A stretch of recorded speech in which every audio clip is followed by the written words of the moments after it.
Bonjour à tous, voilà, je suis très heureux de vous retrouver cette semaine. Voilà, pour celles qui nous regardent sur la vidéo, je sais.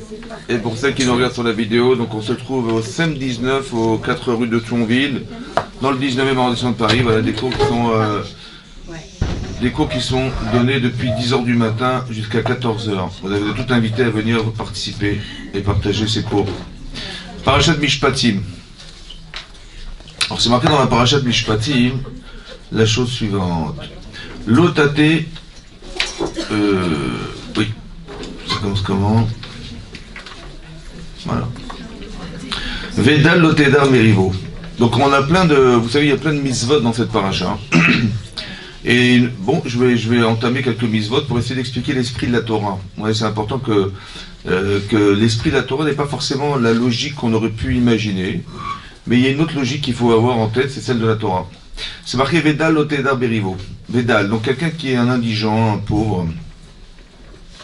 L'otedar berivo, ça veut dire n'essaie pas d'embellir sa situation sous prétexte qu'il est pauvre.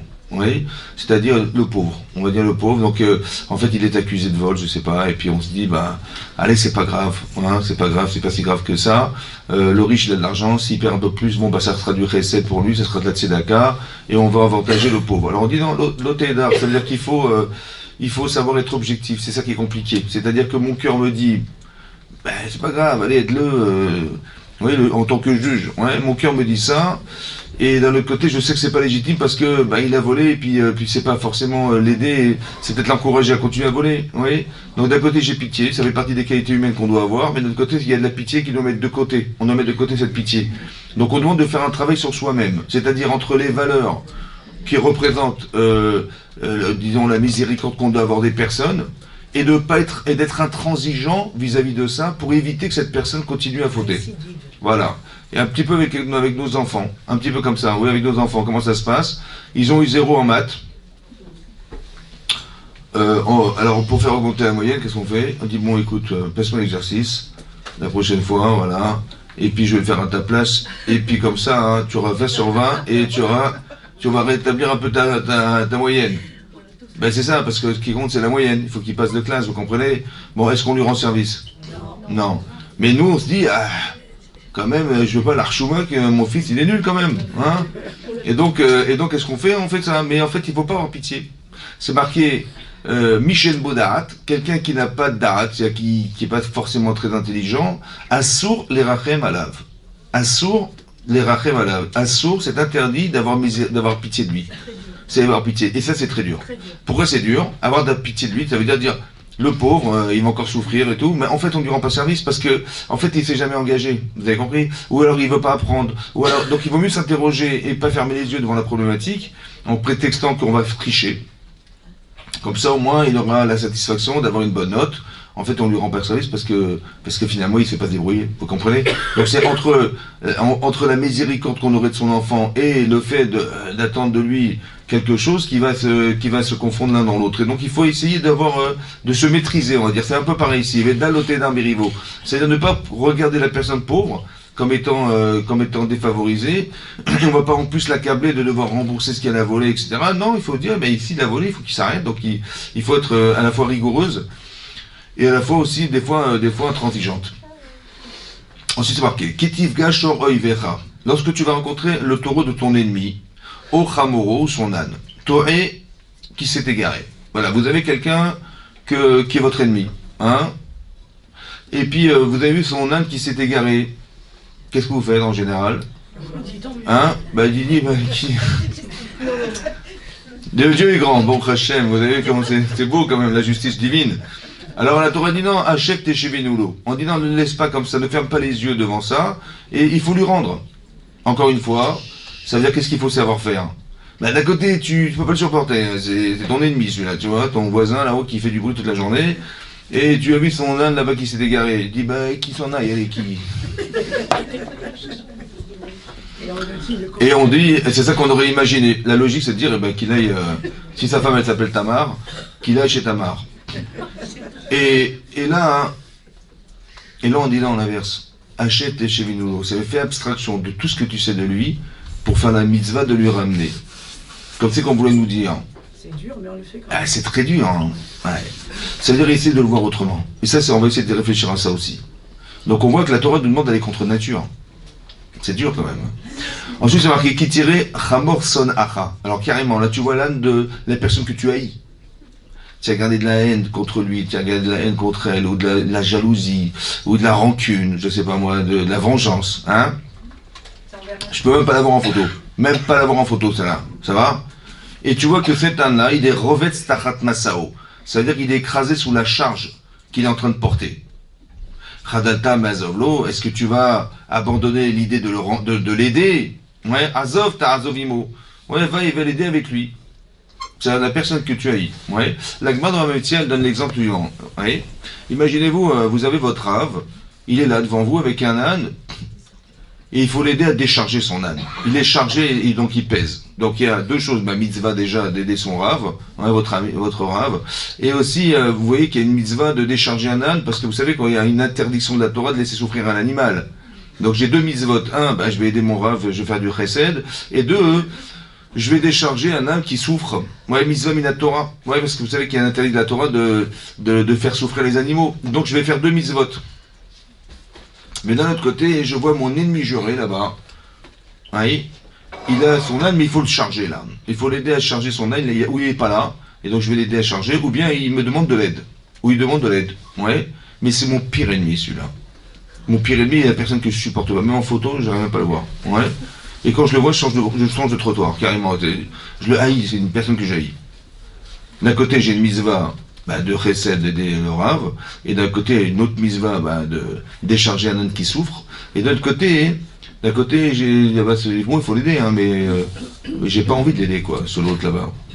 Qu'est-ce qu'il vaut mieux faire? Il vaut mieux faire deux mitzvot, c'est-à-dire d'aider le rave, et en plus de ça, de décharger l'âne, ou bien d'éviter d'haïr cette personne un jour. Faire l'effort de Eh ben, la Gemara dit qu'il faut être mitgaber. Ça veut dire se renforcer contre son Yetzirara. Le mauvais penchant qui est de dire, va l'aider. Encore une fois, la même chose. Ça veut dire il faut aider. Ça veut dire il faut malgré tout aider. Malgré tout aider. Et ça, c'est très compliqué, ça. Ouais, comment on arrive à faire un truc pareil? Hein? C'est l'humain, exactement. Mais comment c'est... La Torah nous demande de faire des choses contraires. D'un côté, on sait qu'on n'a pas le droit d'haïr les gens. On sait qu'on n'a pas le droit d'avoir de la rancune. Ouais. On sait que, je sais pas, vous avez demandé à votre voisine, tu peux passer ton, je sais pas moi, ton aspirateur et à travers. Ouais. Ton aspirateur, elle dit non, je ne prête pas un aspirateur. Après, elle dit, dis-moi, elle vient voir la voisine, elle me dit, tu peux m'accompagner quelque part? Bon, je lui dis, non mais j'ai pas compris, tu rêves ou quoi là? Je t'ai demandé ton aspirateur, et tu oses me demander que je t'accompagne? Non mais t'as pas honte? Ça s'appelle de la vengeance. Ça c'est la vengeance. Vengeance, je me venge, assour minatora. Incroyable. Allez. Ou alors je lui dis, écoute, tu vois, tu te rappelles quand je t'ai demandé ton aspirateur? Tu te rappelles ou pas? Tu vois, bien sûr, tu m'as refusé l'aspirateur, hein? Bon. Eh ben tu vois, je suis pas comme toi, moi. Moi, je t'accompagne, tu vois. Je vais t'apprendre à vivre. Ça s'appelle de la rancune, ça. C'est l'assour. Ça va? C'est l'assour, ça aussi. Et là, c'est cette personne dont on parle, là. Ou alors, elle m'a fait... ou alors, son mari, il est parti avec la caisse de la boutique de mon mari, et il s'est sauvé avec, il est parti aux États-Unis. Ouais, va le chercher là-bas. Je peux plus ni l'avoir lui, ni l'avoir elle, ni personne. Ouais. Et on te dit, ouais, son âne qu'il faut aider à charger l'âne. Et ben on dit il faut aller à l'inverse de ce que tu penses. Ça veut dire que si la Torah dit que c'est interdit de haïr, évidemment que c'est interdit. Pourquoi la Torah nous en parle? Évidemment que c'est interdit de haïr. Comment on peut regarder les gens, comment on peut voir les gens pour avoir envie de les aider alors qu'on sait pertinemment qu'ils nous ont fait des choses mauvaises? D'accord? Hein? Quel est le travail? Quel travail? C'est-à-dire, il faut faire quoi? Mais quoi qu'il faut faire quoi? Hein? J'ai compris, mais comment vous arrivez à avoir la hava dans la haine? C'est ça la question. Comment vous arrivez à avoir l'amour dans la rancune, dans votre cerveau? Vous vous rappelez que voilà ce qu'elle vous a fait cette personne. Comment réussir à aimer des gens qu'on ne supporte pas? Hein? Mais comment on fait pour pardonner? Mais oui, mais c'est du cinéma, parce que je sais bien que je l'aime pas. Ah ben non, parce qu'on dit c'est la personne. Rovetz, il y a marqué oivecha, ton ennemi. Pourquoi ton ennemi? Ben non, la mitzvah, peu importe. On voit on doit faire contre nature. Comment on peut voir les gens contre nature? Alors j'ai pensé comme ça. Peut-être l'idée c'est la suivante. En fait, est-ce que on est rachat? Est-ce qu'on est rachat? Non. Et est-ce qu'on est rachat?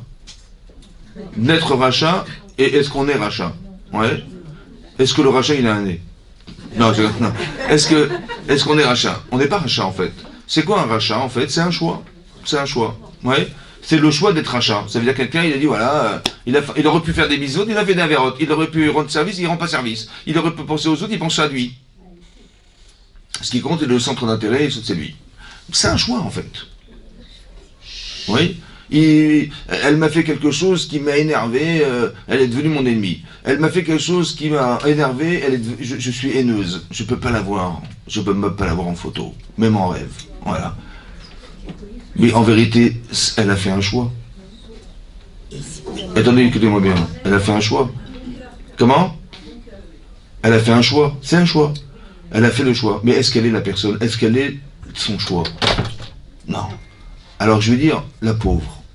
Elle a fait un choix, mais un mauvais choix. Bon, ça me touche personnellement. Mais pourquoi je vais m'accabler d'un choix d'une personne? Vous avez compris ce que je veux dire? Je vais même dire mieux que ça. Elle est faible, cette personne. C'est comme si vous aviez un enfant face à vous, ouais, qui a fait une bêtise. Bon, bah l'enfant, on va pas haïr l'enfant. Oui, on va dire, je vais haïr l'enfant. Ben non, il est bête. Il est bête. Ouais, elle a fait une bêtise, elle a été bête de faire ça. Est-ce que je vais haïr l'enfant? Non. Eh ben, je vais la voir comme une enfant. Et je vais espérer qu'elle va devenir une adulte, qu'elle va arrêter de faire ses mauvais choix. Ça va? Et donc j'ai plus pitié d'elle que de me sentir victimisé. Est-ce que vous comprenez le français? Tout à fait. Ça veut dire que quand on te dit tu vas aller aider la personne, soit à charger son âne, soit que tu vas voir l'animal s'est égaré, tu vas lui ramener son âne, ouais, en fait qu'est-ce que tu fais? Tu vas essayer d'apprendre à la voir autrement, la personne. Oui? Et peut-être que toi, quand tu vas faire ça, ouais, c'est pas que tu vas le penser, mais tu vas réaliser ce que tu penses. C'est-à-dire, je vais arrêter de la regarder comme je crois. Cette personne, en fait, elle est autre chose. Je vais essayer, si vous voulez, d'arriver entre guillemets, à mentir à ceux qui me ment. La Torah dit que c'est interdit d'haïr les gens. Ouais. Donc c'est une vérité ou c'est un mensonge? Ben, on me faire croire que c'est vrai, mais c'est faux en fait, c'est interdit. Donc ça veut dire que ce que je vais faire, je vais essayer d'alimenter chez moi la capacité à exister autrement en lui proposant de l'aider. Non seulement je la vois autrement la personne, parce que je la vois comme elle devrait être, pas comme elle est, hein, elle n'est pas comme ça, mais je la vois comme j'aurais aimé qu'elle soit, et moi ça me permet à moi de nourrir chez moi ce regard que j'ai sur elle. En disant je vais l'aider, voilà. Je deviens la personne qui va aider l'autre. Donc je la regarde non pas comme je la vois maintenant, présentement, parce que rachat, mais je veux la voir comme j'aurais aimé la voir, mais je veux me la représenter chez moi, intellectuellement, et je vais réaliser ce que je pense. Vous comprenez? C'est-à-dire que je vais devenir la personne. Et ça, c'est ce que la Torah demande. Oui. Excusez-moi. Oui. Si la personne ne veut pas de notre aide, Il on veut qu'on la laisse tranquille, qu'on l'embête pas, elle veut que n'y a pas de ne problème. pas nous aider. Il n'y a pas de problème. Que Dieu la protège. Alors, on prie pour elle. Ben, on prie pour elle. Qu'est-ce que vous avez faites? fait Hein? l'acte de Moi, je ne vous parle pas de ce qu'elle ne veut pas faire. Je parle de... On sait l'animal est égaré, ben, ça lui rendra service. Maintenant, écoutez-moi bien. Quelqu'un qui ne vous supporte pas, ça va? Bon, elle va voir, elle sait que vous ne la supportez pas et elle ne vous supporte pas. Vous savez. Et cette personne, elle vient, elle vous amène votre âne égaré. Vous avez perdu votre portefeuille, vous étiez très embêté, vous avez téléphoné à tout le monde, et la pire personne que vous n'auriez même pas imaginé qu'il allait vous rapporter votre portefeuille, elle vous amène un portefeuille. Oh, comment ça vous... Ben ça vous... Quoi, elle a fait ça? Elle vous a fait cet honneur. Ouais, et ben ça va permettre à cette personne de faire teshuva. Vous avez compris ce que je veux dire? Non seulement celle qui a fait ça, elle a été contre nature, elle a développé chez elle cette capacité à voir que... Ouais. Je vais vous dire même mieux que ça, pour que ça soit plus clair encore. Vous savez qu'est-ce qui vous empêche de faire ce choix, de dire, c'est quoi le dilemme? J'ai dit, mais même pas en rêve, je lui ai apporté son âne à celle-là, mais je ne peux pas l'avoir. Ouais. En fait, mon cerveau me protège, en me disant, écoute, elle t'a fait du mal, tu rends le mal pour le mal. Voilà, c'est votre cerveau qui vous dit ça pour vous défendre. Oui. Tu dis, eh ben j'espère qu'elle aura du mal et j'espère que je sais pas quoi. Ça va? En fait, c'est votre cerveau qui vous protège. Mais ce message, il est faux. Alors vous allez programmer votre cerveau à penser autrement. Je dis, mais non, je veux pas que tu me protèges, c'est assourd. Tu dis, mais c'est pour ton bien. Parce que elle t'a fait du mal, tu rends le mal pour le mal. C'est normal. Tu vas la haïr, la personne, pour moi, tu vas te soulager, ça va te faire du bien. C'est comme le lachonara. Il y a des gens qui me disent, je fais du lachonara, ben ça me fait du bien. Non mais franchement, je me sens mieux quand j'ai raconté un peu des salades sur les gens, ils m'ont fait... Non, parce que je peux pas leur dire à eux, j'arrive pas, j'ai pas le courage. Mais moi, quand je vous raconte ça à vous, ça me fait du bien. Ça. Ouh. En fait, c'est mon cerveau qui me dit, mais soulage-toi, ma chérie, raconte du lachonara, ça va... Au moins, tu extrapoles, tu sors un peu de ta tête. Mais c'est faux, c'est sourd. Mais le problème, c'est que mon cerveau, il croit que c'est permis, il croit que c'est bien pour moi, il croit que c'est logique que c'est bien pour moi. Alors je vais lui expliquer à mon cerveau que c'est interdit. Ça va? Donc, ça veut dire que quand je vais rendre service, je vais déprogrammer ce cerveau-là. Vous avez compris? Mon cerveau me dit, mais venge-toi. Ou alors tu dis, mais que son âme, mais pas qu'il se perde, mais qu'il se noie dans le... Ça va? En fait, c'est ce que je pense. Et moi, je pense que ça me permet de me soulager. Mon cerveau, il me trouve des solutions. Vous avez compris? C'est le cerveau qui propose. Il pense bien faire, le pauvre. Mais il est manipulé. C'est faux, en fait. Alors, exactement. C'est pour ça qu'il faut lui dire à son cerveau, non, c'est pas ça qu'il faut faire. C'est-à-dire que ce que la Torah préconise, c'est une thérapie, une façon de reprogrammer son cerveau, oui, non pas en pensant que je vais me défendre ou je vais me soulager en pensant mal, mais non, il y a une autre façon de réfléchir. C'est ça. Il y a une autre façon de penser, c'est de dire, tu as tout à gagner de l'aider. Mais comment ça je gagne? Mais je perds, j'aurais surtout pas envie d'aider. Tu vas gagner 1, tu vas l'avoir autrement. 2, elle va changer la personne. Parce que quand elle va voir que tu es capable de faire quelque chose qui est contre nature, et de la respecter jusque-là, elle va dire, ah là, je peux pas là. Là, je vais éliminer ma... Et moi, je pensais qu'elle était mon ennemie, je me rends compte qu'elle n'est même pas mon ennemie, et c'est elle qui m'a soulagé en me ramenant mes papiers, j'avais mes cartes d'identité dedans, j'avais de l'argent, j'avais tout pensé tout perdre, il fallait recommencer, il fallait repartir à la mairie, refaire la carte d'identité, le livret de famille, machin, aller à la banque, refaire des cartes bleues, ouais, elle était devenue grise, vous imaginez? Et j'ai pas de voiture. En plus, j'ai même pas de voiture. Mais donc, ça veut dire, vous avez compris ce qu'il veut? Voilà, ça veut dire qu'on veut essayer de changer. On veut essayer de se changer, de se voir autrement, de voir autrement. Vous avez compris? C'est avec les lunettes sales que je regarde la personne, je veux nettoyer ces lunettes. Comment je fais? La Torah nous dit, tu sais ce que tu vas faire? Tu as même la mitzvah d'aller aider ton rave là-bas, à décharger son âne. 2 mitzvot. Laisse tomber. Soit mitgamer. Soit renforce-toi dans la capacité à voir autre chose. Autrement les gens. Voilà, c'est ça qui est marqué. Oui. On dit bien aussi qu'il faut s'éloigner des mauvaises gens, des mauvais voisins. Oui. Donc à la limite, ne pas les haïr. Oui. Vous avez compris ce que je dis? Vous avez compris ou pas? On ne parle pas d'un cas où c'est un dommage personnel. On parle dans le cas où je sais que j'ai pas de dommage personnel. Bien sûr que si c'est grave pour moi, c'est dangereux pour moi de fréquenter ces gens-là, j'y vais pas. Bien sûr. Je ne parle pas de ça. La Torah nous parle d'un cas précis où il faut faire. Et on ne parle pas d'un cas où c'est dangereux, évidemment. On parle d'un cas où c'est oui possible. Oui. Dans ce cas-là, la Torah dit, mais non, va l'aider, c'est-à-dire fais contre ta volonté, fais contre ton cerveau qui pense qu'il va t'aider en faisant ça. Vous avez compris? C'est votre cerveau qui propose cette solution. Mais en vérité, c'est le Seitzera qui est derrière, et qui dit, mais venge-toi, ou je sais pas quoi. Non, la Torah dit inverse. Qui tirait Hamor Sonacha Revet Sarat Maso, lorsque tu verras le Hamor de ce que tu haïs, qui est écrasé sous la charge de ce qu'il porte, Chadalta Mazovlo.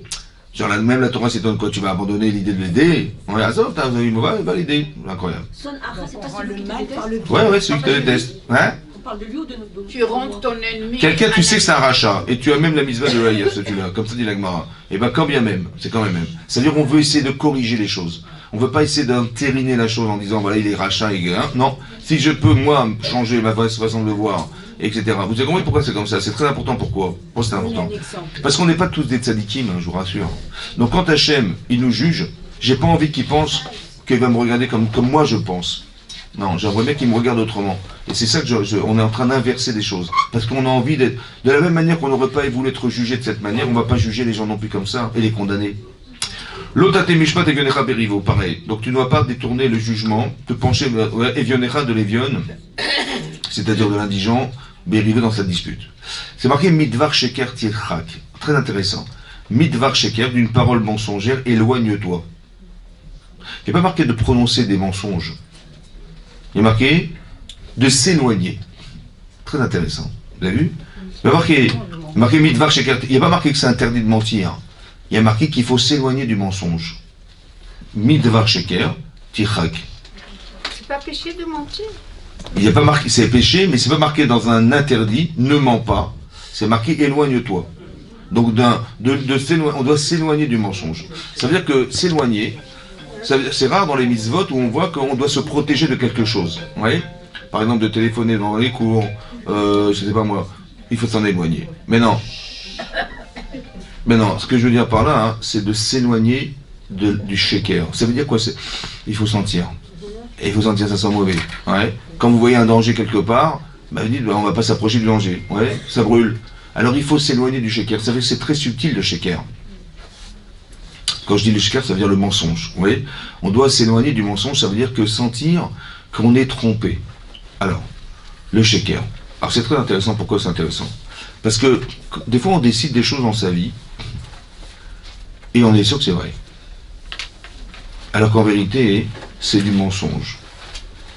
Je vous avais déjà expliqué une fois que qu'est-ce que c'est que le mensonge? C'est ça qu'il faut comprendre. C'est quoi le mensonge? Par exemple, si je vous dis que cette bouteille, c'est une voiture, évidemment que c'est un mensonge. On ne parle pas de ça. On parle pas de ça. On parle pas de ça. On parle pas de ce mensonge-là où on pourrait nous faire croire qu'une bouteille est une voiture. Non. On parle de nous faire croire que des fois, des mensonges sont des vérités. Et ça, il faut être subtil et savoir faire la différence. Alors, par exemple, vous allez comprendre. Vous avez vu que, par exemple, il y a un principe connu que dans le Shalom Bayit, dans la paix des ménages, on peut des fois mentir. On peut changer. Vous voyez, pour le bien. Vous voyez. Maintenant, depuis quand, si c'est une avéra, voilà, on a vu qu'on n'a pas le droit de mentir. C'est interdit dans la Torah. Depuis quand on peut se permettre de mentir sous prétexte de faire le shalom? Mais comment c'est possible? La paix des ménages. Mais dis la vérité, excusez-moi, dis la vérité pour la paix des ménages. Pourquoi tu vas changer les choses? Par exemple, d'où on apprend ça, il y a plusieurs exemples. Dans la Torah, c'est marqué par exemple que lorsque les anges sont venus annoncer à Abraham que sa femme allait avoir un enfant l'année prochaine, elle était derrière la porte, elle a souri dans son cœur. Elle n'a rien dit, elle n'a rien prononcé. Elle a marqué Saraka Beliba. Elle a ri dans son cœur. Dans son intérieur, elle a rigolé. Elle a rigolé en disant, mais c'est quoi le rire? En fait, le rire, c'est le ridicule. Ben, j'ai 89 ans. Hein. Bon, 89 ans. Mais elle n'a pas dit j'ai 89 ans. Elle a dit, mon Seigneur est trop vieux, en parlant de son mari. Elle n'a pas dit je suis trop vieille. Elle n'a pas dit moi je suis pas trop. Non, moi je suis toujours très belle. C'est toujours la faute de mon mari. Elle a dit mon mari, mon Seigneur. Elle a dit mon Seigneur est trop vieux. Voilà ce qu'elle a dit. Mon Seigneur est trop vieux. Adonis Zaken. Bon, Hachem il va voir Abraham. Il dit tu sais que ta femme elle a rigolé quand même. Mais pardon, mais j'ai rien entendu. Il dit je te dis qu'elle a rigolé. Et donc elle a rigolé, c'est qu'elle trouve ça ridicule, hein, elle trouve ça ridicule. Bon, mais elle a rigolé parce qu'elle a dit qu'elle était trop vieille. Ouais, Anisa Kanti. Et je suis trop vieille, comment je vais avoir des enfants? Voilà ce qu'a dit Hachem. Maintenant la question c'est de savoir mais pourquoi Hachem il se mêle de cette histoire. Elle a rigolé, c'est pas grave. Ouais. En fait l'idée c'est quoi?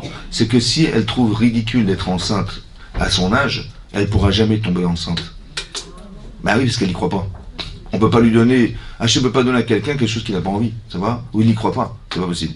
Alors Hachem, il va voir Abraham, il dit à Abraham, tu sais, il faut que tu arrives à convaincre ta femme, il faut qu'elle y croie, ça va? Donc il va lui dire, écoute, va lui parler. Mais si je dis à Abraham, tu sais, il faut que tu lui parles, elle n'est pas convaincue parce qu'elle a dit que tu étais trop vieux. Mais elle a dit quoi exactement là? Je n'ai pas compris là. Vous êtes sûr qu'elle a dit... Bon, il va y aller ou pas? Bon, il va pas y aller, ou il va y aller, mais il y a un bon, t'as dit ça. Moi, j'ai rien dit, moi, bon. Alors, il a dit, pour éviter ça, qu'est-ce qu'il a dit? Il a dit, elle est trop vieille. Bon. À qui il a menti, Hachem? Elle a si hâte qu'Abraham pourrait avoir à cause de ça. Et donc, il a parlé à qui? Bah oui, à la fierté mal placée d'Abraham Avinu. Vous avez compris ce que ça veut dire, ça? Il n'a pas menti à Abraham Avinu. Il a dit, si, je lui dis la vérité, et en lui disant... que sa femme elle a dit qu'il était trop vieux, et il va dire Khlet. Comme ça Rachid dit Belaraj. Khlet Belaraj, ça veut dire que c'est foutu, on est foutu, ouais. Il va jamais y aller. Donc pour qu'il aille, qu'est-ce que je suis obligé de faire? Eh ben je vais lui faire croire, hein, ouais, je vais lui mentir. Ça veut dire quoi mentir? On voit d'ici que la vérité, c'est quoi la vérité alors? Hein? Est-ce que la vérité, c'est de dire la vérité? Ou la vérité, c'est d'arriver à la vérité? Vous avez compris ça? Ça veut dire que la vérité, c'est pas forcément dire la vérité. Des fois, la vérité, elle gêne, ou elle dérange, ou la personne n'est pas capable d'accepter la vérité, ou ça blesse. Alors, je vais contourner le mensonge pour l'amener à la vérité. Vous avez compris ce que ça veut dire, ça? C'est ça. Donc, c'est pas c'est pas qu'on fait une avéra de mentir, c'est la mitzvah de changer. C'est ça qu'il faut comprendre. Il y a une mitzvah d'éteindre les téléphones, de mettre sur silencieux. C'est ça. C'est une mitzvah. Maintenant, vous avez compris ça? Non, parce qu'on est filmé, c'est pourquoi j'ai dit ça. Maintenant, c'est intéressant de voir qu'il y a cette façon de vous regarder. C'est un petit peu comme, vous avez vu quelqu'un, vous le haïssez. Bon, c'est une avéra. Donc en vérité, qui c'est qui amène à la haine? Qui c'est qui amène à la vengeance? Qui c'est qui amène à la rancune? Qui c'est qui amène à tout ce que vous voulez? Ben, c'est Yetzirah en fait. Cette lecture, il faut l'enlever. Alors je vais mentir à celui qui me ment. Alors je vais aller l'aider. Vous avez compris ce que je veux dire? En fait, on me fait croire, mais je dis, mais regardez ce qu'il m'a fait, c'est une vérité. Je dis, t'as raison à 150%. Seulement on nous a menti, parce que le résultat, c'est un sheker. C'est quoi le sheker? Ben, c'est que je peux plus l'avoir. Et donc, ça veut dire que, Hachem, il voudrait que tu haïsses ou que tu l'aimes. Ben, il devrait, mais j'aimerais bien, mais je peux pas l'aimer, j'arrive pas. C'est du sheker. C'est un mensonge. Éloigne-toi du sheker. La vision que tu as, en vérité, tu crois qu'elle est émette, elle est sheker, elle est mensongère. C'est ce regard qui est faux, en fait. Vous avez compris? On t'a manipulé. Et donc, il faut savoir que si la Torah dit que c'est assourd, c'est qu'on a été manipulé. Hachem, il me donne les clés, en fait. Il dit, mais comment je peux la supporter, cette personne? C'est impossible, j'arriverai jamais. Essaye de te dire, c'est une enfant. Essaye de te dire, elle est bête. Essaye de dire, pourquoi je vous dis ça? Mais elle est pour se protéger, en fait, déjà. Et quand on voit ça comme ça, on est protégé, on va pas la haïr. Si c'est un enfant, j'aurais pas haï cet enfant. Mais en fait, elle agit comme une enfant, en fait. Vous avez compris ce que je veux dire? Mais c'est pas faux ce que je vous dis. C'est simplement d'essayer de trouver la vérité, qu'en vérité, cette personne, elle n'est pas rachat. Elle a fait le choix de l'être. Donc si je pouvais l'aider à devenir une tzadékette, comment je vais faire? Je vais aller l'aider. Comme si ça ne me touche pas personnellement. Vous avez compris ce que je veux dire? C'est très... Oui, mais ça veut dire qu'il faut savoir qu'on a été trompé. Quand on a été trompé, je vais plus haïr celui qui m'a trompé que la personne qui m'a gêné. Vous avez compris ce que je veux dire? Qu'est-ce qu'il veut Hachem, en fait? Qu'est-ce qu'il veut Hachem? Que je la haïsse, cette personne? Ou que j'essaie de m'en sortir avec elle? Mais c'est ça qu'il veut Hachem, alors c'est ça que je vais faire. Et donc je vais mentir à celui qui va mentir. Entre guillemets. Comment je mens? En lui disant, non, je vais l'aider. Comment ça tu veux l'aider? Mais t'es fou, quoi. Mais t'es folle, comment tu vas l'aider? T'as vu ce qu'elle t'a fait? T'as vu ce qu'elle a dit sur toi? T'as vu ce qu'elle a fait sur toi? Je dis, ouais, mais j'ai pas prétention à croire qu'elle va rester comme ça. Vous avez compris ce que je veux dire? C'est très important. C'est comme, on avait dit, c'est marqué dans le Rambam, dans les Pirkei Avot, oui, c'est marqué là-bas, que Aaron à Cohen, il avait une qualité particulière. Il était Rodef Shalom. Il pourchassait la paix, lui. Aaron à Cohen. Oev et Abiriot. Mais comment ça se fait qu'il arrivait à pourchasser le Shalom? Parce qu'il aimait les gens. Il aimait les gens. Et Oumé Karvan à Torah, il est rapproché à la Torah. Maintenant, qu'est-ce qui s'est passé là-bas? C'est marqué dans le Rambam. Comment il faisait le Shalom? Il dit, il y avait 2 personnes qui s'étaient disputées. Bon, lui, il voyait ça, il ne supportait pas les disputes. Donc, il allait voir la personne. Il disait, ouais, bonjour, voilà, j'ai appris que vous vous êtes disputé avec quelqu'un. Il dit, bah, oui, mais laissez tomber, je veux pas faire de... Je sais pourquoi vous êtes venu, vous voulez qu'on fasse la paix, mais hors de question. Je dis, bon, ok, pas de problème, mais bon, il est venu hier soir chez moi, et il était, mais carrément effondré. Effondré, mais il pleurait. Il était par terre, il n'en pouvait plus. Il disait, mais on est des amis, vous savez quoi, on est des amis de 20 ans, ça fait 20 ans qu'on se côtoie, etc. Et pour une bêtise, machin, il ne peut plus me voir, on s'est disputé, et puis il ne peut plus me parler, je veux le voir, il me ferme la porte de l'œil, il m'a carrément bloqué sur son téléphone, j'arrive même pas à lui téléphoner. Je dis, mais vous, Aaron à Cohen Gadol, vous êtes le grand prêtre du Beth Amikdash, peut-être que vous, il va vous écouter, je sais pas. Il dit, mais, ouais, c'est ce qu'il m'a dit, mais franchement, c'est ce qu'il m'a dit et tout. Bon, tout est faux, hein. Et il lui dit, voilà ce qu'il m'a dit, etc. Et comment ça? Mais il pleurait. Mais je vous dis franchement, il pleurait de voir ce... Il dit, bon, bah écoutez, dans ces conditions, évidemment... Qui pleurait, Aaron? Non, le monsieur avec qui il avait des problèmes. Et il fait la même chose à l'autre. Bon, je vous résume parce que c'est trop long. Et donc, voilà, il est venu et il a pleuré. Donc, ils ont fait le shalom. Et c'est comme ça qu'ils se sont retrouvés, Baruch Hashem. Mais tout est fondé sur du mensonge. Bon, on parle quand même d'Aaron à Cohen. C'était le frère de Moshe Rabbeinu, quand même. Et Cohen Gadol, ça veut dire qu'il rentrait dans le Kodesh HaKodashim le jour du Kippour pour expier toutes les fautes du peuple juif. Bon, il aurait pu faire autrement, quand même. Il aurait pu leur faire la morale en leur disant, écoutez, je pense que ça se fait pas ce que vous faites. Vous savez, c'est marqué dans le Torah, on ne doit pas haïr les gens, on ne doit pas avoir de haine, de rancune, etc., de vengeance. Ça se fait pas, il faudrait quand même vous réconcilier. Non, c'est pas ça qu'il a dit. Ouais. Bon. Mais qu'est-ce qu'il a fait, en fait? Mais il faut comprendre comme ça, écoutez bien. quand je vais voir la personne, et il me dit, je peux pas le voir celui-là. Bon. Alors je m'interroge, et je me dis, mais qu'est-ce qu'il veut son Yetzer Hara? Le mal. Il veut que l'autre il s'écrase. Il lui embrasse les pieds. Avec tout ce qu'il m'a fait, il n'y a qu'une chose que j'accepterai, c'est qu'il m'embrasse les pieds. Ouais. Et qu'il se prosterne devant moi, et qu'il pleure devant moi, et qu'il regrette, et qu'il me demande pardon, et qu'il me... Eh bien, c'est ce que je veux lui dire. En fait, je ne m'adresse pas à lui. Je m'adresse au Yetzer Hara. Vous avez compris? En fait, il s'est fait avoir, le pauvre. Il ne le sait pas.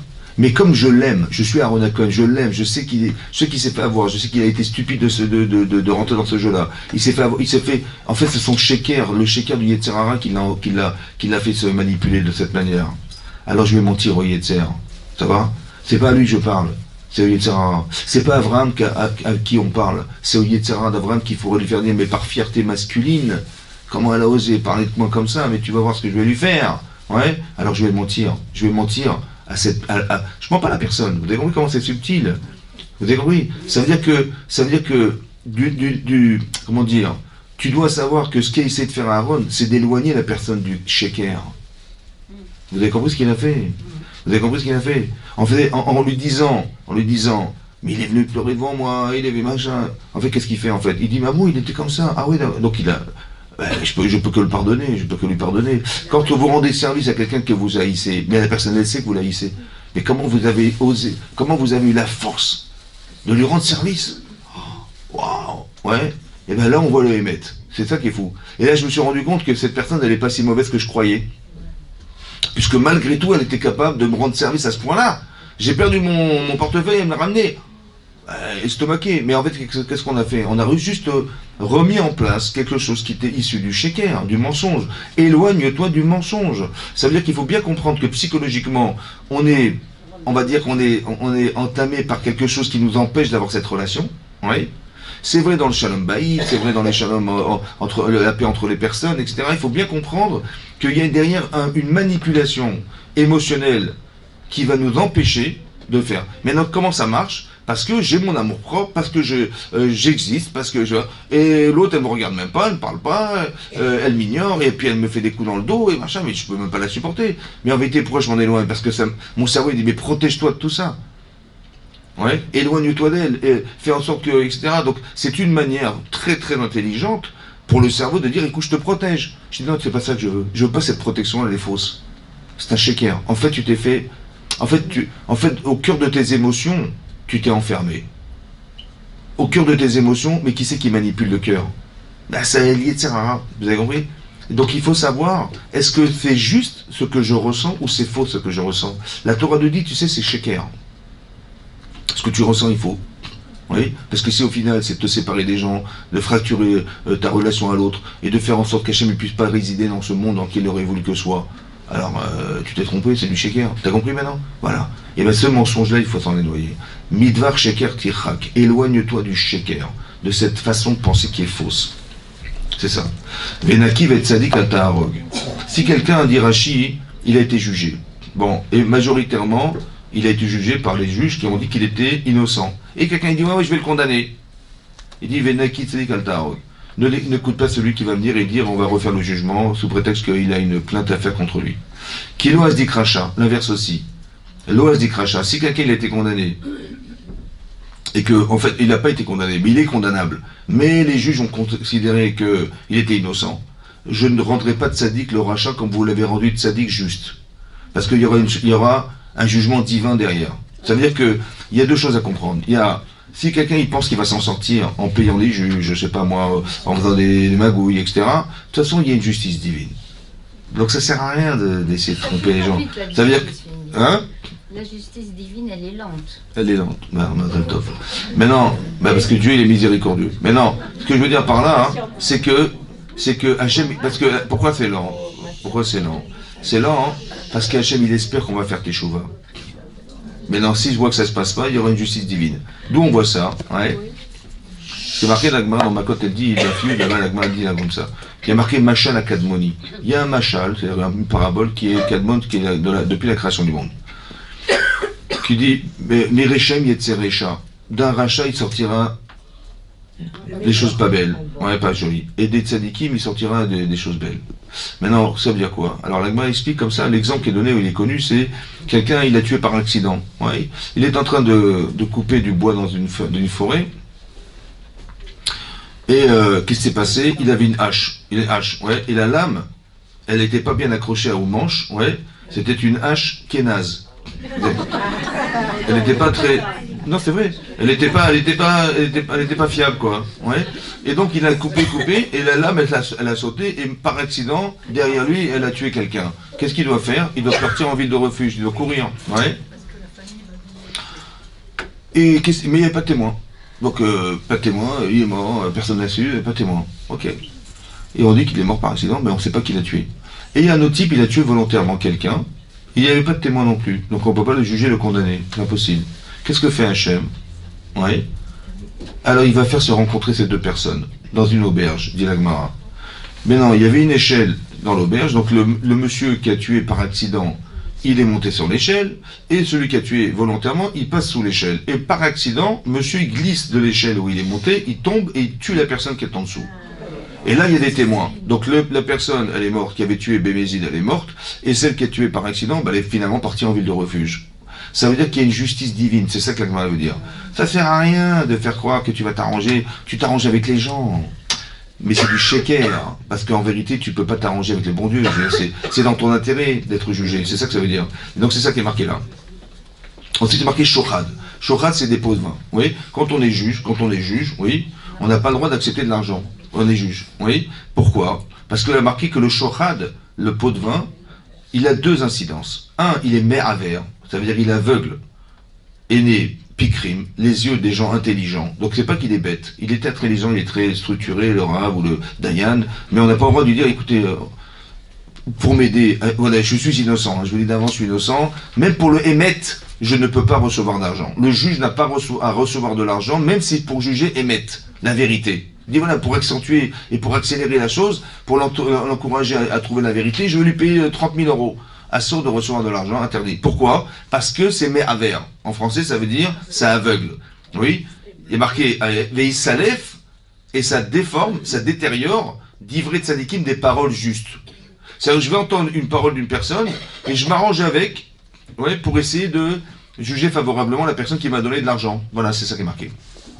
C'est-à-dire que le shochad, il a deux conséquences psychologiques. Un, ça rend aveugle, ouais, et ça rend aveugle, c'est-à-dire qu'on ne peut pas voir. Ouais, on est des Ivoiriens, voilà. Et deuxièmement, ça déforme. C'est-à-dire que je veux m'arranger avec ce que j'entends pour faire que, on s'arrange avec ce qu'on entend pour faire que, on va retomber sur nos pattes et faire, j'ai envie d'innocenter la personne, j'ai reçu de l'argent, donc je m'arrange avec les paroles, je déforme la parole pour essayer d'essayer d'arranger les choses. Voilà ce qui se passe. Ça a deux conséquences. Maintenant, juste une chose à comprendre, Et évitez de me couper avant, il n'y a pas de rugby là. Non. Écoutez-moi bien. Très important que vous compreniez ça. Qu'est-ce qui fait qu'une personne devient aveugle? L'argent. Comment ça se fait? J'ai reçu de l'argent, j'ai du pouvoir, ça aveugle. Ça veut dire que je ne peux pas voir. Mais je sais, le Rav, il connaît la halakha, mais il ne peut pas la voir. Comment ça se fait qu'on devient aveugle? Ça veut dire comment on peut expliquer psychologiquement que quelqu'un qui a des intérêts, il ne peut pas voir.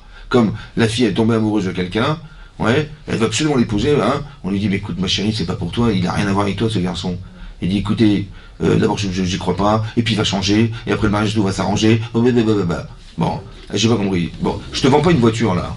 Que tu dis, bon, s'il y a un défaut, il y a un vice de forme, tu vas la rendre. Là, tu te maries, ma chérie, ça va? Et donc, si tu te maries, imagine, tu tombes enceinte, et puis finalement, tu t'es fait avoir, vice de forme. Il y a un problème. Et tu vas quoi? Tu vas divorcer? Ouais, tu prends ce risque. La fille, vous dites n'importe quoi, c'est des bêtises, elle n'arrive pas à voir, ni à entendre. Mais tu peux pas prendre ce risque quand même. Elle le prend, le risque. Comment c'est possible qu'elle prenne ce risque, ou le garçon il prend ce risque d'épouser comme ça, alors qu'en vérité il y a des problèmes évidents, et qu'elle veut pas voir ou il veut pas voir. Ça va? Comment ça se fait qu'il est, il est aveugle? Comment l'amour rend aveugle? Comment l'argent rend aveugle? Comment? J'ai compris, mais vous avez compris mon problème. Je suis attiré, mais je sais que ça engendre des problèmes beaucoup plus graves. J'ai envie de l'épouser, mais je sais que si je divorce, c'est une catastrophe, comme je vais me remarier avec un enfant et machin, c'est une catastrophe. Oui, non. Pourquoi tu prends le risque? Prends pas de risque. Tu dis bon, je vais réfléchir. Non, Je ne peux plus réfléchir. Pourquoi je ne peux plus réfléchir? C'est ça que j'arrive pas à comprendre. Pourquoi l'argent, ça rend aveugle? Je suis dans le shaker, vous avez compris ce que je veux dire? Il y a du mensonge évident qui est face à moi et je n'arrive pas à le voir. Voilà. On me dit des choses, en vérité, je crois que c'est une vérité. Il est super ce garçon, et machin, et je l'aime bien, etc. J'ai vu son beau-père, il a beaucoup d'argent, franchement. Bon, non, mais je veux dire que... Mais vous avez compris, comment ça fait qu'on est rendu aveugle par ça? J'ai envie de ne pas voir. Hein? J'ai envie de ne pas. Alors justement, comment ça marche? Alors c'est très intéressant, écoutez bien.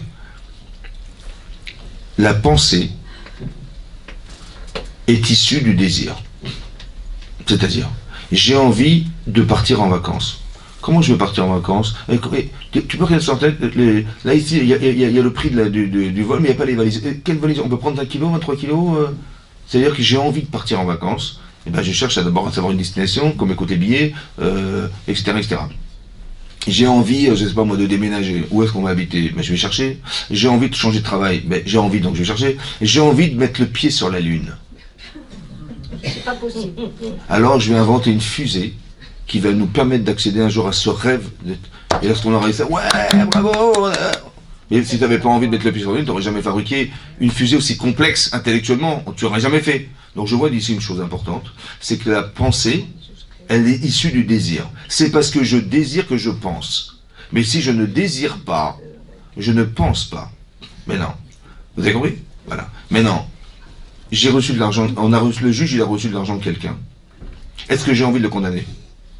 Non. Est-ce que j'ai envie d'avoir honte d'avoir raté son procès alors qu'il m'a donné 30 000 euros? Est-ce que j'ai envie, à la condition que je rate le procès, de lui rendre cet argent? Non plus. J'ai pas envie. J'ai pas envie de le condamner. Je n'ai pas envie de savoir, en fait. Parce que mon désir, il est inversé. Donc, est-ce que mon cerveau, il va me donner l'information qui le condamne puisque je n'ai pas envie? Ben non. C'est ça que ça veut dire, et inverse. Ça veut dire que l'amour de ce garçon, en fait, c'est un blocage intellectuel, parce que je n'ai pas envie de savoir et d'accepter ce qu'on dit de lui, parce que ça va entamer dans la relation que j'ai avec lui, et j'ai pas envie de le perdre. Alors, mon cerveau, il va refuser de m'en donner l'information. En fait, il me protège, en me disant, je veux pas te faire souffrir, à l'idée que... Et si c'est vrai ce qu'ils ont dit, tu te rends compte, c'est fini, tu peux plus voir ce garçon, je peux pas me passer de lui, je peux pas, ouais. Et donc, je n'ai pas envie de souffrir. Donc mon cerveau, il dit, écoute, l'information, je te la donne pas. En fait, il me protège. C'est ça, ce blocage intellectuel, en fait, vous avez compris que si je te fais désirer le fait d'apprendre qu'il est vraiment comme ça, ce garçon, et que tu l'acceptes, c'est terminé, la relation s'arrêtera là. Mais j'ai pas envie de couper cette relation. Donc il va me protéger en me disant, je te donne pas l'information. Ou je te fais pas écouter les gens. Ou je te fais refuser d'entendre. Vous avez compris ce qui se passe? Le refus d'entendre. Ça veut dire que ou alors vous avez dit ça, mais non, vous avez rien compris. C'était dans telle circonstance, etc. C'est pour ça que ça s'est passé comme ça. Je déforme les choses, je m'arrange avec les choses. Ça a deux conséquences. Soit je m'arrange, je suis très intelligente, et hop, je contourne. Je dis, voilà, donc j'ai solutionné. Donc arrêtez de me dire de ne pas l'épouser. Voilà, vous avez compris, d'abord vous ne connaissez pas, et vous jugez. Comment vous osez juger cette personne? Vous ne la connaissez pas, et apprenez à la connaître. Tous ces arguments en vérité, c'est une manière d'être messalef, c'est-à-dire de détourner l'intention d'eux. Ça va? Ou alors, carrément, je ne veux pas entendre une chose pareille. Mais pourquoi tu ne peux pas l'entendre? Mais je ne peux pas. Parce que, en vérité, le raisonnement, c'est le suivant. Si j'accepte ce que vous dites, je vais me séparer de lui. Mais je ne peux pas m'en séparer. C'est impossible. Donc, je ne peux pas l'entendre. Vous avez compris ce qui se passe? C'est ça, blocage intellectuel. Vous regardez la puissance que peut avoir le désir. Le désir est dans le cœur, en fait. Vous avez compris? Mais c'est qui m'empêche de l'entendre? C'est l'Yetzira, c'est du shaker. Vous avez compris ce que je veux dire? C'est ça que ça veut dire. C'est-à-dire que tout ça, c'est articulé sur le mensonge. C'est très difficile de se détacher du mensonge. Éloigne-toi de ça. Ça veut dire que, éloigne-toi, ça veut dire, au départ, prends des précautions. Oui. D'abord, à qui tu t'adresses? Qui est-ce qui te côtoie? Ouais. Une fois, un type, il m'a dit, on s'occupait des jeunes à l'époque, on partait en Israël, faire des voyages en Israël avec des jeunes, etc. Et un type, il me dit, ouais, je connais une fille, j'ai rencontré une fille, au Hachem, et tout, ouais, super, Mazel Tov, et tout. Et il me dit, comment? Je dis, bah, sur Internet, on se parle sur Internet, mais tu l'as déjà vu? Il me dit, non, jamais, mais on parle, ça fait 2 mois qu'on discute entre nous, et tout. Et puis elle va venir en Israël me rejoindre. Je lui dis, mais tu l'as vu ou pas? Il dit, non. Je dis, mais c'est grave ce que tu fais, c'est un sourd ce que tu fais là. C'est pas qui c'est. Bah ouais. Il sait, il connaît son qui c'est. Sur quoi il s'assoit, mais il sait pas qui c'est. Donc c'est vrai. Alors, j'ai dit, mais je comprends pas, mais comment t'as osé faire ça? Et imagine, la fille, elle arrive, ouais, elle est amoureuse de toi, et toi tu la vois dire, ah non, ça me plaît pas, shalom, tu peux épouser ça, non? Tu te rends compte, la fille, la pauvre? T'as le droit de faire ça? Il m'a dit non, bah alors qu'est-ce que tu fais là? T'as compris ou pas? Le shaker, ça veut dire que, en fait, on est dans son intérêt, mais pas forcément dans l'intérêt de l'autre. C'est ça qui est grave, vous avez compris? C'est pareil. Ça veut dire qu'il y a un désir qui va faire que, ben, si ça te plaît pas, ben c'est de sa faute, elle avait qu'à, je sais pas, on va se trouver toute forme d'argument, ben c'est de sa faute, elle avait qu'à me demander ma photo, moi j'ai pas demandé la sienne. Vous avez compris? En fait, on s'arrange. Mais c'est une manière de se protéger. En se disant, mais je suis pas coupable. Vous avez compris? C'est comme, vous rentrez dans la chambre, vos enfants parlent. Ouais, tu dis, vous arrêtez de parler, c'est pas moi, c'est lui. C'est pas moi, c'est lui, hein, c'est lui qui me parle. J'ai compris, mais si tu réponds, c'est que tu es d'accord. Mais on se défend. On ne supporte pas d'être accusé, vous comprenez ou pas? Donc votre cerveau, il vous protège en vous disant, mais c'est pas moi, c'est lui. Vous avez? Comme des enfants, c'est pareil. Il faut pas tomber dans ce piège. Ça veut dire que ça s'appelle du shaker. Donc il faut que tu saches faire attention qui tu fréquentes. Avant, il faut faire des analyses de à qui tu parles. Il faut aussi être capable, attention, intellectuellement, je vous dis bien intellectuellement.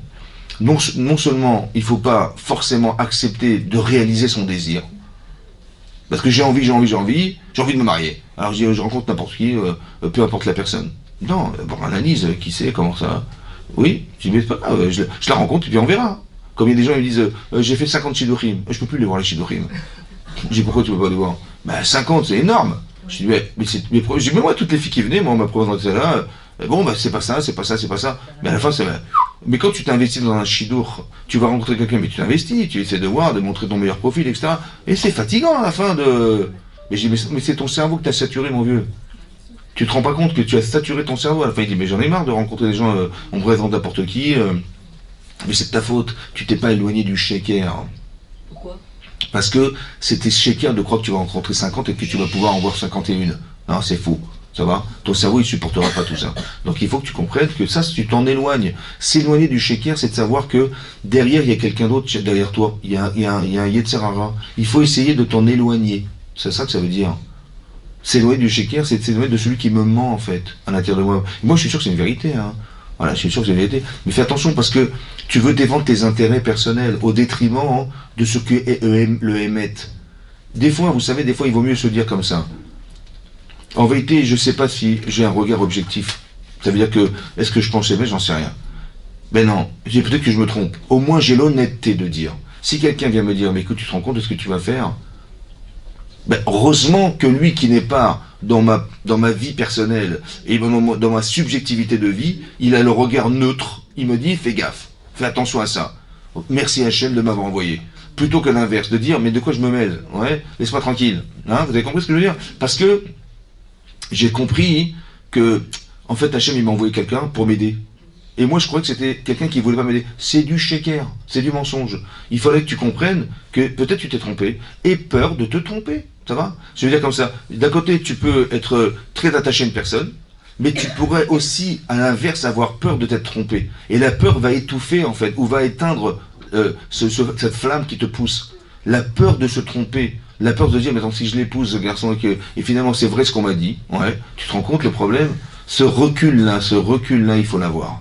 C'est-à-dire d'éteindre quelque chose qui pourrait être un shaker et qui pourrait enflammer la personne en pensant que, légitimement, c'est ce qu'elle doit épouser, c'est la personne qu'elle veut. La peur de se tromper, ça peut permettre aussi de pouvoir l'étouffer. Ça va? Mais ça, il faut être capable d'entendre. Ouais. Vous savez, il y a un très beau Chaim Akadosh qui parle de ce sujet-là, en fait. Il se trouve dans la paracha de Kitetse. Là-bas, c'est marqué que deux parents, ils ont eu un enfant qui était Ben Sorer ou Moré. Un enfant rebelle. Et lui, qu'est-ce qu'il pense toute la journée? Il veut manger de la viande, il veut boire du vin. Il est marqué Eneno Shomea. Eneno Shomea. Bekol Aviv et Kolimo. Il n'arrive pas à écouter la voix de son père et la voix de sa mère. Bon.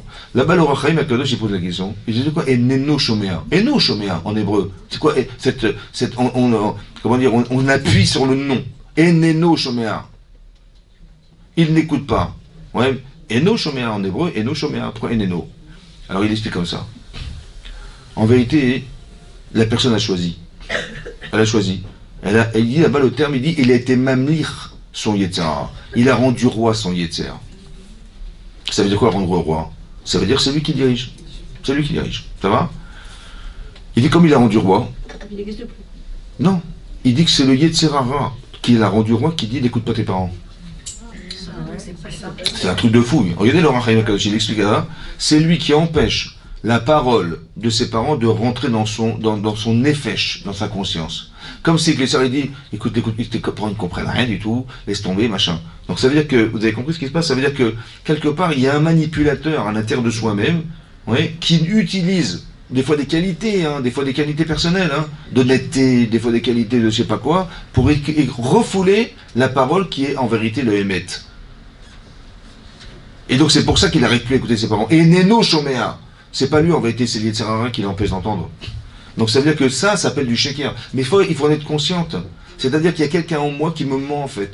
Et qui utilise mes émotions pour dire, ah, peut-être mes parents ne comprennent rien, on vit pas à la même époque, aujourd'hui c'est différent, etc., etc., vous n'êtes plus des jeunes. Tous ces arguments en vérité sont des arguments intellectuels, mais qui vont alimenter du sheker en fait. Vous avez compris?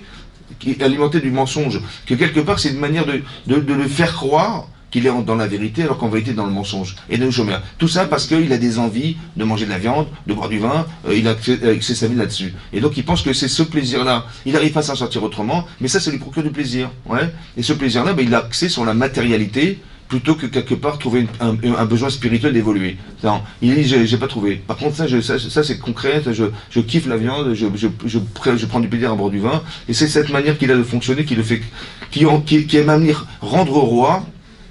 Tu peux rendre au roi ton Yetzirara, et donc tu te laisses guider par lui, soit tu dis l'inverse. Non, je vais être guidé par autre chose, je vais rendre au roi la Torah.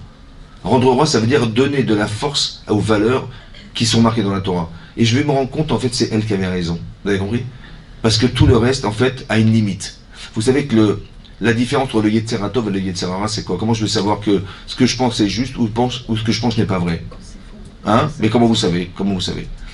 Si ça n'a pas d'avenir, ouais, tu vas manger de la viande combien de fois dans ta vie? Combien toute ta vie tu vas manger? Hein? Vous dites, dis-moi, à la retraite, je vais partir à Eilat. Voilà, j'arrive à 62 ans, la retraite, je vais kiffer ma vie, le sable fin, je vais bronzer toute la journée. Ouais, et je vais vivre à l'hôtel, et je vais machin, et le soleil, et le sable fin, le sable blanc, les palmiers, le soleil toute la journée. Bon. Je lui dis, mais combien de temps tu vas rester sur la plage? Quand tu auras grillé la première, après tu vas tourner la viande, là, tu vas bronzer, mais il va falloir tourner la viande, il va falloir que... Et mets un peu de moutarde aussi dessus. Quand toute ta vie, tu vas rester, t'as 62 ans, tu vas vivre 80 ans, je sais pas, moi encore 18 ans comme ça. Ouais, tu vas griller comme ça, bon la viande est cuite, elle est cuite, combien de temps? En fait, tu te rends compte, c'est du shaker, quoi. Avec ma femme, on va faire des voyages toute notre vie, à la retraite, on va partir en voyage partout. Et combien tu vas voyager? Combien? Donc quand tu réfléchis à ton désir, tu dis, mais c'est n'importe quoi. C'est du shaker, c'est du mensonge. Et c'est comme vous avez compris, combien tu vas voyager? D'accord? Et tu te rends compte, ouais, mais au moins on est libéré. En fait, tu pensais que de ne plus rien faire, c'était une solution. Mais quand tu peux rien faire, mais tu t'angoisses la vie, mon vieux. Et il y a des gens qui préfèrent travailler même bénévolement que de ne rien faire. Vous avez compris? Voilà. Mais pourquoi? Parce que c'est du shaker. Tu dis, ma vie est réglée. Bon, mais j'en ai marre de travailler toute la journée. Je vais un peu souffler. J'ai compris. Mais tu crois que tu vas souffler que 25 ans? Vous avez compris? C'est du shaker. Mais c'est ce que j'avais envie. J'attendais que ça. Ça fait des années que j'attendais. Et je me suis battu pour avoir ma retraite. Et j'ai été porté plainte, machin, pour essayer de retrouver et j'ai réussi. Voilà. J'ai réussi à ne plus rien faire, mais alors, vous avez compris? Voilà. Ah, j'ai enfin gagné, on va se reposer. Voilà, j'en ai marre d'aller au boulot, de prendre la voiture, de machin. J'ai compris, mais non, mais juste que tu comprennes que ce désir, il est faux, en fait. Parce qu'on a besoin de s'occuper. On peut pas rester inactif toute sa vie, c'est impossible. Ça va? Tu dis, mais moi, je vais m'occuper, ne t'inquiète pas, Si tu sais pas quoi faire, mon vieux, mais tu te rends compte, tu vas changer ta vie de façon radicale du jour au lendemain. Mais réfléchis, c'est du shaker, des fois, fais attention. Si tu sais t'occuper, tant mieux, mais si tu sais pas t'occuper, tu vas t'enfoncer. Les gens, mais c'est ça le problème. Et donc il faut s'éloigner de ça. Savoir que, on est des fois manipulé par soi-même, en fait. Mais c'est moi qui réfléchis. C'est moi qui ai décidé, c'est moi. Non, en fait, c'est ton désir qui a réfléchi pour toi. Parce que tu as rendu roi ce principe. Et rendre roi ce principe, c'est lui qui te manipule. C'est pas toi c'est toi qui dois manipuler. Tu dois réfléchir à ton désir. Réfléchir, est-ce que le désir, il est juste, pas forcément réaliser ton désir. Tu dis, mais moi j'ai rêvé toute ma vie d'être à la retraite, je travaille, mais... Ouais, mais est-ce que ton désir, il est juste? Alors, c'est pas que ton cerveau, il va te servir à réaliser ton plaisir, mais il va devoir d'abord analyser ton désir. avant de désirer, essaie de réfléchir, est-ce que c'est juste? Ouais. Est-ce que c'est juste? Ou bien tu dis non, je vais organiser ma vie autrement. Je vois que c'est faux en fait. Donc je vais faire ma vie autrement. Peut-être faire du mi-temps, peut-être que je vais, je sais pas, faire des choses. Je vais organiser ma vie pour ne rien faire. Vous comprenez? C'est pareil. On m'a dit ça. Écoutez, bon, ben là, peut-être je me suis trompé. Et ton cerveau il dit attends, mais tu te rends compte si c'est vrai, hein? Tu te rends compte de la catastrophe? Si c'est vrai qu'il a un problème ce garçon, comment je vais faire? Comment je vais m'en sortir? Et si c'est vrai, laisse-moi réfléchir, laisse-moi analyser. C'est vous qui décidez, c'est pas lui qui décide. C'est vous qui décidez. C'est ça qui est marqué. Tu dis, mais je peux pas la supporter, ça là, comment. La Torah me demande d'aller l'aider. Ouais. Tu dis, mais c'est toi qui décides. Parce qu'en vérité, essaie de réfléchir pourquoi c'est nécessaire de le vivre de cette manière. Mais je peux même pas l'avoir. Réfléchis. Ouais. Tu vas voir que tu vas faire un effort, tu vas essayer d'avoir autrement, etc. C'est fondamental, vous avez compris? Ça veut dire que la Torah nous demande à ce que le cerveau, il soit maître des situations et pas l'inverse. C'est toi qui décides, c'est toi qui réfléchis à ce que tu ressens. Et pas que tu es subordonné à ce que tu ressens et tu vas faire tout ce que tu as envie, tu le fais. Non? Parce que des fois tu as envie, mais comme tu as envie, ton cerveau il fait, j'ai pas le choix, je suis obligé de réaliser ton désir. Et il va s'enfermer dans ce désir, il va t'empêcher de savoir que des fois, c'est pas bon pour toi. C'est exactement le shochad. Vous avez compris? Quelqu'un juge et rentre de l'argent, il a tellement reçu d'argent, il peut pas le condamner. Exactement ça. C'est pas qu'il veut pas, il peut pas. Parce que tous les arguments qui vont à l'encontre de ça, c'est à la fois un échec pour lui, ouais, et ça il veut pas vivre cet échec, il va peut-être rendre l'argent, il va peut-être avoir la honte de lui dire écoutez j'ai fait ce que j'ai pu mais j'oserais même pas lui dire, donc mon cerveau il peut pas aller chercher des arguments qui vont aller peut-être le condamner, bien que je sais qu'il peut l'être, mais je ne pourrais pas y penser.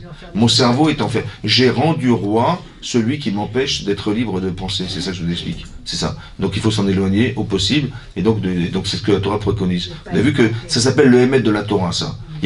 Vous pouvez dire, on va dire que socialement, des fois, il y a des vérités qu'on devrait accepter. Et la Torah nous dit, non, fais attention, c'est de la manipulation derrière. Chazak ou Baruch. Comment? Avec des